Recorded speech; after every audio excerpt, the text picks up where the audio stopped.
இன்னைக்கு இவ்வளவு நடக்குது. குதிரை பேரம் ஆடியோ நடக்குது, வீடியோ வருது. எல்லாமே இன்னைக்கு சிபிஐ, இடி, பாஜக, ஆளுநர் எல்லாரும் அமைதியா இருக்காங்கன்னா, இதுக்கு பின்னாடி எல்லாருமே இருக்காங்கன்னு தானே அர்த்தம். இன்னைக்கு இவ்வளவு நடக்குது. குதிரை பேரம் ஆடியோ நடக்குது, வீடியோ வருது. எல்லாமே இன்னைக்கு சிபிஐ, இடி, பாஜக, ஆளுநர் எல்லாரும் அமைதியா இருக்காங்கன்னா, இதுக்கு பின்னாடி எல்லாருமே இருக்காங்கன்னு தானே அர்த்தம். டிடிவி தினகரன் கட்சியை சேர்ந்தவரை காருக்குள்ள வச்சு கையெழுத்து வாங்கினீங்க. பொதுச் செயலாளர் டிடிவி தினகரன் ஆளுநரை போய் சந்திச்சு கடிதம் கொடுக்குறாரு, புகார் கொடுக்குறாரு. இப்போ வரைக்கும் அவர் மேலே எந்த நடவடிக்கையும் இல்லை. அவரை விலை கொடுத்து வாங்கி கையெழுத்து வாங்கின அந்த நிர்வாகிகள் மேலேயும் எந்த நடவடிக்கையும் இல்லை. அதுக்கு பேர் தான் பச்சை குதிரை பேரம். விஜயபாஸ்கர் ராஜினாமா பண்ணிட்டு இன்னைக்கு விஜயோட கட்சியில போய் சேர்ந்து விஜய்க்கு ஆதரவு கொடுக்குறாரு. இதுவும் ஒரு குதிரை பேரம். கட்சி தாவல் சட்டம் இவர் மேலே இப்போ வரைக்கும் எந்த நடவடிக்கையும் எடுக்கல. இந்த காவல்துறை அனைவருக்குமான காவல்துறை தானே. அப்போ அனிதா ராதாகிருஷ்ணன் என்னையும் குதிரை பேரம் பேசினாங்கன்னு சொல்றாரு. அவருக்கு யார் பாதுகாப்பு கொடுப்பா? அப்போ இன்னும் எத்தனை எம்எல்ஏக்கள் இதே மாதிரி குற்றச்சாட்டுகள் வச்சிருக்காங்க, அவங்களுக்குலாம் யார் பாதுகாப்பு கொடுப்பா? பாலியல் குற்றச்சாட்டுக்கு உள்ளாக்கப்பட்ட ஒரு நபருக்கு இன்னைக்கு தாவேக அரசு போலீஸ் பாதுகாப்பு. அப்போ இது ஒரு பாரபட்சம் காட்டக்கூடிய ஒரு அரசாக நம்மளால பார்க்க முடியும். இன்னொரு கட்சியோட தயவுல, இன்னொரு கட்சி போட்ட பிச்சையில தான் நான் ஆட்சியை நடத்திக்கிட்டு இருக்கேன். அப்போ நானா என்னைக்கு சுயமா சம்பாதிக்கணும்னா ஒரு 8 எம்எல்ஏக்களை ரிசைன் பண்ண வச்சாதான் எனக்கு ஒரு மெஜாரிட்டி கிடைக்கும். கொங்கு மண்டலத்தில் இருக்கிற ஆளுங்களை நம்ம விலைக்கு வாங்கணும்னா செந்தில் பாலாஜியை காலி பண்ணணும். செந்தில் பாலாஜியை டார்கெட் பண்ணி நம்ம தூக்கிட்டோம்னா நம்ம கொங்கு மண்டலத்தில் ஈஸியாக கேப்சர் பண்ணிடலாம் அப்படின்ற ஒரு காழ்ப்புணர்ச்சி தான் தாவேகா. கரூருக்கு ஆதவர்னாவும் குஷியானந்தும் நிர்மலும் போகக்கூடாது. ஏன்னா அவர்கள் குற்றவாளிகள். இவர் விவசாயிக்காக கத்தி படம் நடிப்பார், விவசாயிகளுக்காக பல படங்கள்லாம் நடிப்பார். ஆனால் அதே விவசாயிகள் போராட்டம் பண்ணால் போலி விவசாயி.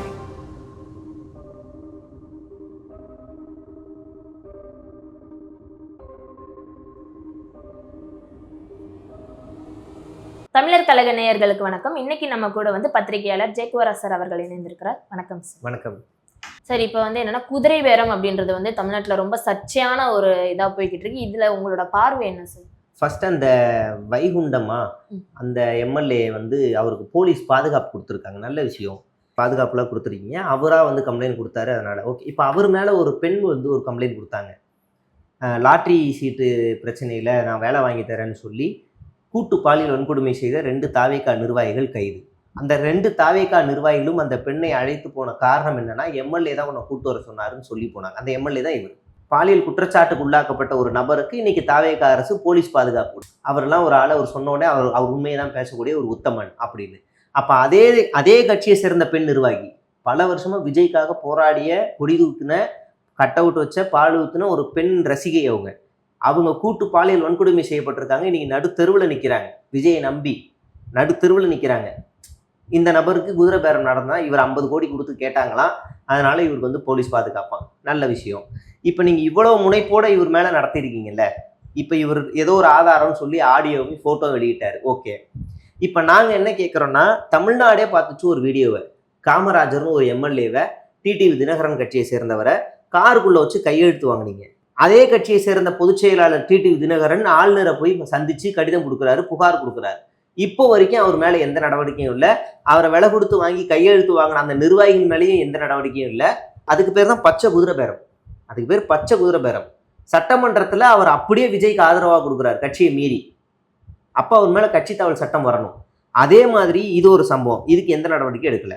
சட்டமன்றத்துக்குள்ளேயே 4 அதிமுக எம்எல்ஏக்கள் ராஜினாமா பண்ணிட்டு கையோட ஆதவர்ஜனா போய் நேரில் சந்திச்சு சட்டமன்றத்தை ஒரு தாவேகா கட்சி ஆஃபீஸ் மாற்றி அங்கேயே போய் கட்சியில் சேர்றாங்க. அப்போ இதுவும் ஒரு குதிரை பேரம். இதுக்கும் எந்த நடவடிக்கையும் எடுக்கலை. விஜயபாஸ்கர் ராஜினாமா பண்ணிட்டு இன்னைக்கு விஜயோட கட்சியில் போய் சேர்ந்து விஜய்க்கு ஆதரவு கொடுக்குறாரு. இதுவும் ஒரு குதிரை பேரம். கட்சி தாவல் சட்டம் இவர் மேலே இப்போ வரைக்கும் எந்த நடவடிக்கையும் எடுக்கலை. 7 பேரோட வழக்கு சொல்லியிருக்கேன். இந்த 7 பேர் மேலேயும் எந்த வழக்கும் எடுக்கலை. எதுவும் கிடையாது. இது மட்டும் இல்லை, இன்னும் கூடுதலாக வரப்போகிறாங்க. இப்போ கரூருக்கு விஜய் போகிறாரு. அந்த இடத்துல ஒரு பெரிய இணைப்பு விழாவை எஸ்பி வேலுமணி ரெடி பண்ணுறாரு. அவர் கூட ஒரு 3 எம்எல்ஏக்கள் வரப்போகிறதாகவும் ஒரு தகவல். விஜயபாஸ்கர் இன்னொரு 5 எம்எல்ஏக்களை நாங்கள் ரிசைன் பண்ணி கூட்டு வரோன்னு ஒரு தகவல். சரி, இதெல்லாம் கூட விட்டுருங்க. இதெல்லாம் ஒரு யூகங்கள் அடிப்படையில். வைகோ தன்னுடைய கட்சி மேடையில் பேசுகிறாரு, விஜய் என்ன 2 எம்எல்ஏக்களை ரிசைன் பண்ணிட்டு வாங்க, உங்களோட தொகுதியில் நான் கேம்பெயின் பண்ணி நான் உங்களை ஜெயிக்க வைக்கிறேன்னு விஜய் சொன்னாருன்னு மேடையில் சொல்கிறாரு. அப்போ அவர் மேலேயும் எந்த நடவடிக்கையும் இல்லை. ஓப்பன் ஸ்டேட்மெண்ட் இது எல்லாமே. அவர் மேலேயும் எந்த நடவடிக்கையும் இல்லை. சரி, அப்போ இதெல்லாமே வந்திருக்குல்ல, இவங்கெல்லாம் இந்த நடவடிக்கை இருக்குல்ல. இப்போ இந்த வைகுண்டம் எம்எல்ஏ கம்ப்ளைண்ட் கொடுத்தாரு, நீங்கள் எடுத்துட்டீங்க. ஓகே, அவர் பாதுகாப்பு கொடுத்துருக்கீங்க. அனிதா ராதாகிருஷ்ணனுக்கு யார் பாதுகாப்பு கொடுப்பா? இந்த காவல்துறை அனைவருக்குமான காவல்துறை தானே. அப்ப அனிதா ராதாகிருஷ்ணன் என்னையும் குதிரை பேரம் பேசினாங்கன்னு சொல்றாரு. அவருக்கு யார் பாதுகாப்பு கொடுப்பா? அப்ப இன்னும் எத்தனை எம்எல்ஏக்கள் இதே மாதிரி குற்றச்சாட்டுகள் வச்சிருக்காங்க, அவங்களுக்குலாம் யார் பாதுகாப்பு கொடுப்பா? அகஸ்டின்னு ஒருத்தர் சொல்றாரு, கன்னியாகுமரியில் இருக்க எம்எல்ஏ. அவரும் கேட்கிறாரு, திமுக எம்எல்ஏ என்னையும் கூப்பிடுறாங்கன்னு சொல்றாரு. அப்ப அவருக்கு யார் பாதுகாப்பு கொடுப்பா? அப்ப இது ஒரு பாரபட்சம் காட்டக்கூடிய ஒரு அரசாக நம்மளால பார்க்க முடியுது. ஏன் ஆளுங்கள் நீ விலை கொடுத்து வாங்கக்கூடாது, நான் எத்தனை பேரை வேணாலும் வாங்கிப்பேன், எனக்கு வந்து மெஜாரிட்டி இல்லை, நானே ஒரு தொங்கு சபையை நடத்திக்கிட்டு இருக்கேன், இன்னொரு கட்சியோட தயவுல இன்னொரு கட்சி போட்ட பிச்சையில தான் நான் ஆட்சியை நடத்திக்கிட்டு இருக்கேன். அப்ப நானா இன்னைக்கு சுயமா சம்பாதிக்கணும்னா ஒரு 8 எம்எல்ஏக்களை ரிசைன் பண்ண வச்சாதான் எனக்கு ஒரு மெஜாரிட்டி கிடைக்கும். இப்ப தாவேகாவுக்கு 108 இருக்கு, இன்னும் 10 கிட்ட வேணும் அப்படின்னா 6 ரெடி ஆயிடுச்சு, இன்னும் 4 பேர் ரிசைன் பண்ண வைக்கணும். வைகோல 2 பேர் வருவாங்க நம்பி இருந்தாங்க, வரல, முடிஞ்சு. அப்ப வேற ஏதாவது ஒரு 4 ரிசைன் பண்ண வைக்கணும்னா எம்ஆர் விஜயபாஸ்கரோ இல்லை விஜயபாஸ்கரோ இல்லை சிவி சண்முகமோ இல்லை எஸ்பி வேலுமணி யாரையோ கூப்பிடணும். அவங்க நிச்சயமா இன்னும் 1 மாசத்துல தாவேகாக்குள்ள போயிடுவாங்க. அப்ப இவங்க மேலாம் கட்சி தாவல் சட்டம் ஏன் பாயல?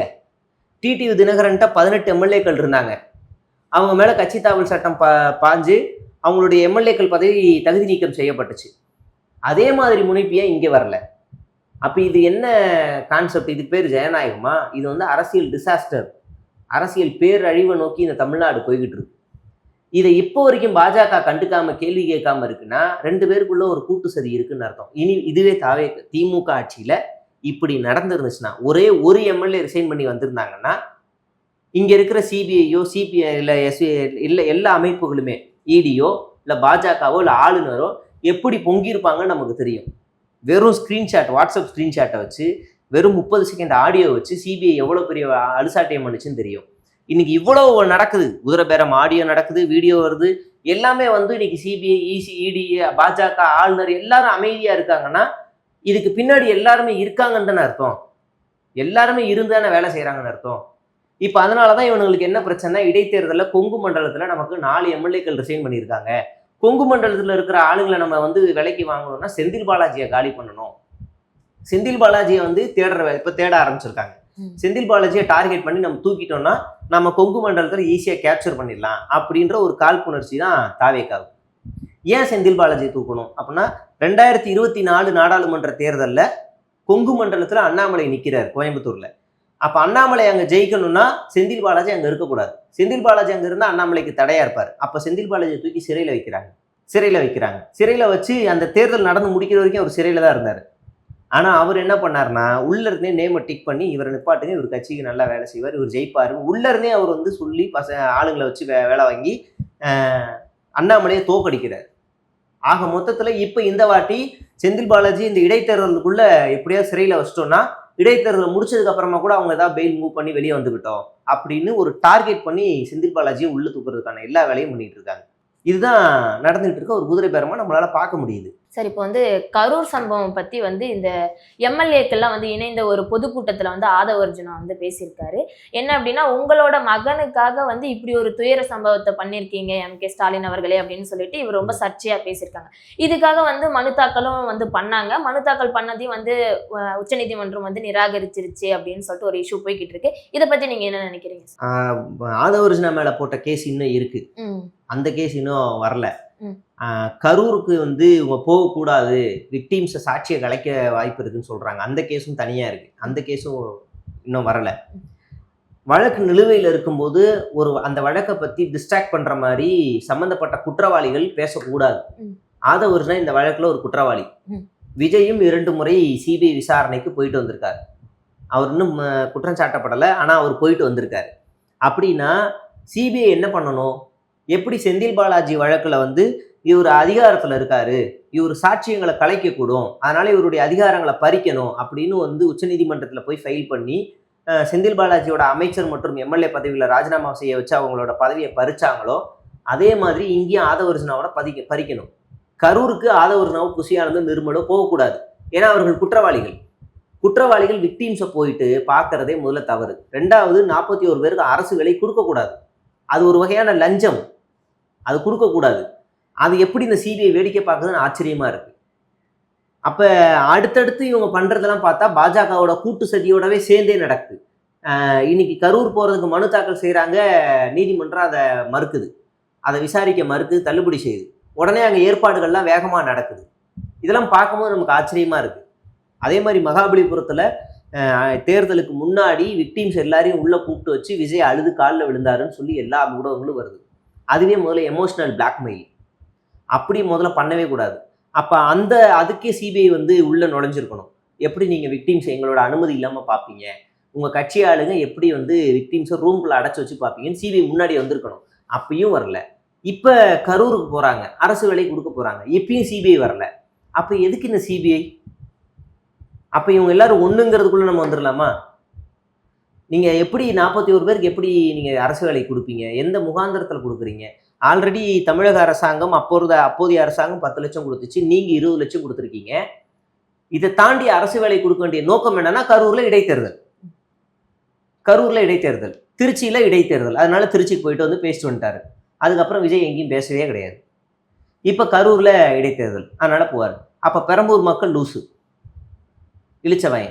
பெரம்பூர் மக்கள் ஓட்டை போட்டு இன்னைக்கு கரண்ட் இல்லாமல் அங்கே ஏகப்பட்ட கஞ்சா புழக்கம், ஏகப்பட்ட சட்ட ஒழுங்கு பிரச்சனை, இன்னைக்கு கூட ஒரு கொலை நடந்திருக்கு பெரம்பூரில், அதெல்லாம் கண்டுக்க மாட்டார்.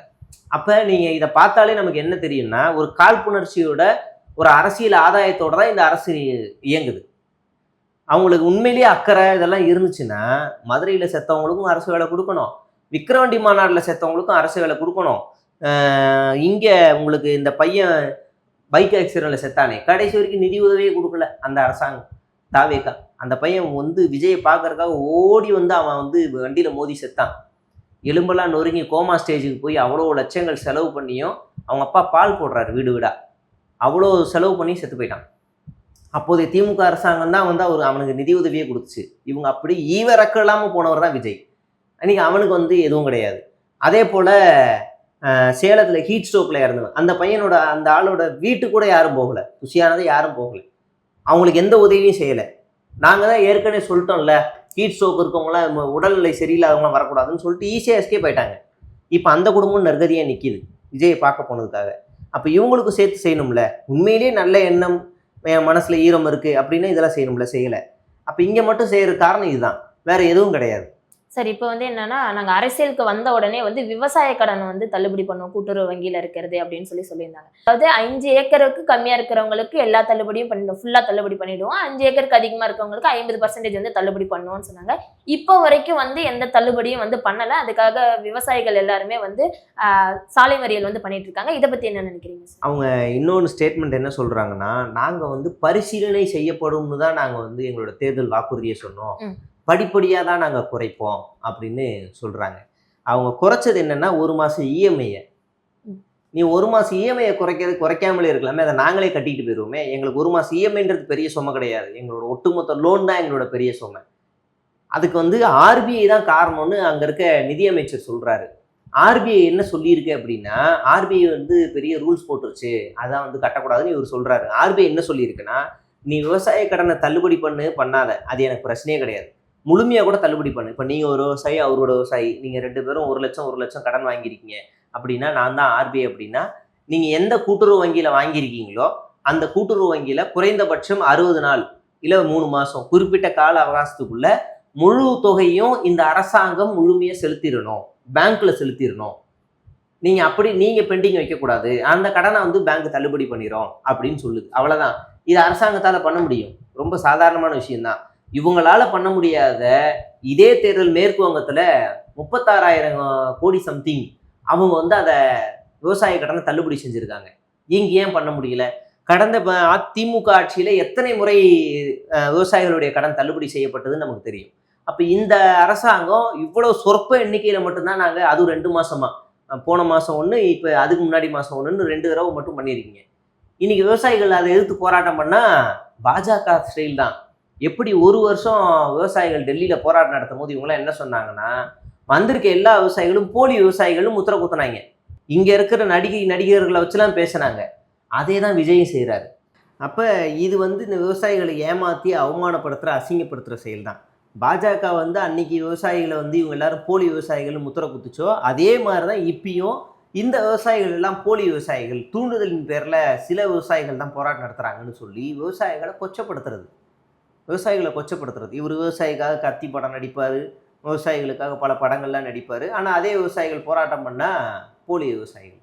அதே விவசாயிகள் பண்ணால் போலி விவசாயிகள். அப்போ கத்தி படத்தில் வச்ச போலி விவசாயிகள்னு ஒரு முத்திரை குத்திடலாமா? அப்படி எப்படி பண்ண முடியும்? நீங்கள் போராட்டம் நடத்தினாலே அது போலியோ அதுவோ நீங்கள் உட்காந்து பேச்சுவார்த்தை நடத்தவே உங்களுக்கு திராணி இல்லைன்னா இந்த அரசாங்கத்தை நீங்கள் ஏன் வழி நடத்துறீங்க? ராஜினாமா பண்ணிட்டு போயிருங்க. எங்களால் அரசாங்கத்தை நடத்த முடியல, யாரோட ஏகப்பட்ட போராட்டங்கள் இந்த ஒரு மாதத்துலேயே வந்துருச்சு அப்படின்னு சொல்லிட்டு கிளம்பிருங்க. ஆட்சி நடத்துறதுக்கு இன்னொரு கட்சி இன்னும் 2 3 அதிமுக கூட இந்த ஆட்சியை நல்லாவே நடத்திட்டு போயிரும் போல. அந்த நிலைமையில தான் இருக்குது. அதிமுக எவ்வளவோ மேல் இந்த தாவேக்காவை கம்பேர் பண்ணும்போது அப்படி தான் இருக்குது. அப்போ இப்படியெல்லாம் நம்ம பார்க்கும்போது நமக்கே வைத்தறிச்சலாக இருக்குது. டாக்டர் போராட்டம் பண்ணால் போலி டாக்டர்கள், அரசு டாக்டரே போராட்டம் பண்ணாலும் அது போலியான இது. அப்படி எல்லாரையுமே முத்திரை குத்துறது. இது பாஜகவோட ஸ்டைல். யாரெல்லாம் போராட்டம் பண்ணுறாங்களோ அவங்களாம் ஆன்டி இண்டியன்ஸ். இங்கே அதே மாதிரி தான். யாரெல்லாம் போராட்டம் பண்ணுறாங்களோ அவங்களாம் போலி. சரி, இப்போ வந்து என்னன்னா நீங்கள் சொல்லியிருந்தீங்க இல்லையா, அந்த பரிசீலனை தான் நாங்கள் வந்து பண்ணுறதா இருக்கோம் அப்படின்னு சொல்லிட்டு சொன்னாங்க. ஸோ இப்போ நேற்று நடந்த ஒரு அந்த சாலை மறியலில் வந்து ஒரு விவசாயி வந்து என்ன சொன்னாங்கன்னா, இந்த மாதிரி வந்து நடந்துட்டு இருக்க நீங்கள் வந்து டைம் கேட்டிருந்தீங்க, ஆனால் அதுக்குள்ளேயே வந்து எங்களுக்கு பேங்க்லேருந்து கால் பண்ணி இந்த மாதிரி நீங்கள் இப்பயே வந்து எல்லாத்தையும் வந்து மூட்டுக்கணும், நீங்கள் இப்பயே வந்து எல்லாத்தையுமே வந்து உங்கள் பக்கம் திருப்பிக்கணும், இல்லைனா வந்து உங்கள் மேலே கேஸ் போடுவோம், இல்லைன்னா உங்கள் நகையெல்லாம் மூழ்கடிச்சிருவோம் அப்படின்னு சொல்லி அவங்க சொல்கிறாங்கன்னு சொல்லிட்டு விவசாயிகள் குற்றச்சாட்டு வச்சுருக்காங்க. இதை பற்றி என்ன சார் நினைக்கிறீங்க? அதுதான் நம்ம சொல்கிறோம்ல, இப்போ இந்த விவசாயிகள் வந்து போய் அழுது கண்ணீர் சிந்தி இந்த அரசாங்கத்துக்கிட்ட போய் என்னை காப்பாற்றுங்க, உங்களை நம்பி தான் இருக்கோம், உங்களை நாங்கள் தான் தேர்வு செஞ்சோம் அப்படின்னு போய் நின்னாலும் இந்த அரசாங்கம் செவிசாய்க்காது. இந்த அரசாங்கம் செவிசாய்க்காது. விஜய் போகிற வழியில் விவசாயிகள் போராட்டம் நடத்துகிறாங்க. அவங்ககிட்ட போய் நின்று என்ன கோரிக்கைன்னு ஒரே ஒரு வார்த்தை கேட்டிருந்தா கூட இருக்கிற எல்லா கூட்டுறவு வங்கிகளும் அட்லீஸ்ட் அந்த கடனை கேட்காம இருக்கிறதுக்காக கொஞ்சம் கால அவகாசம் கொடுக்கும். விஜய் நினச்சா ஒரே ஒரு ஃபோன் கால் இல்லை பக்கத்தில் அதிகாரிகள்கிட்ட சொல்லி ஒரு 3 மாதத்துக்கு கடன் கட்ட வேணான்னு சொல்லுங்கள், அப்புறம் பொறுமையாக அவங்க மீண்டதுக்கு வந்ததுக்கப்புறம் இல்லை 1 வருஷம் தள்ளி கூட வைங்க, ஏன் இப்படி பண்ணுறீங்க அப்படின்னு சொன்னால் கூட விஜய்க்கு அந்த அதிகாரம் இருக்குது. அதை கூட அவரால் செய்ய முடியும். அதை கூட அவரால் செய்ய முடியாத ஒரு கையாளாகாதவராக தான் இருக்கார். தமிழ்நாடு அரசு நினச்சா வெறும் 5000 கோடி சம்திங் தான் அது கடனே இருக்குது. நினச்சா இதை ஈஸியாக தள்ளுபடி செய்ய முடியும். ஏன் தள்ளுபடி செய்ய முடியலை?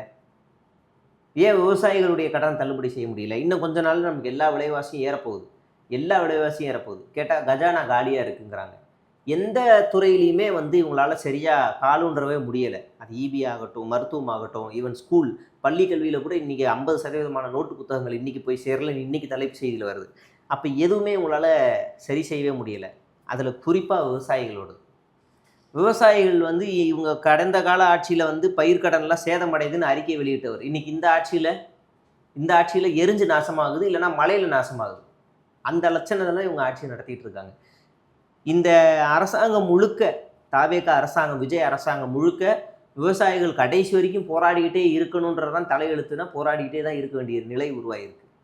மக்களுக்கான புரிதலை தெளிவாக கூறிய சேக்குவரா சார் அவர்களுக்கு மிகவும் நன்றி. நன்றி.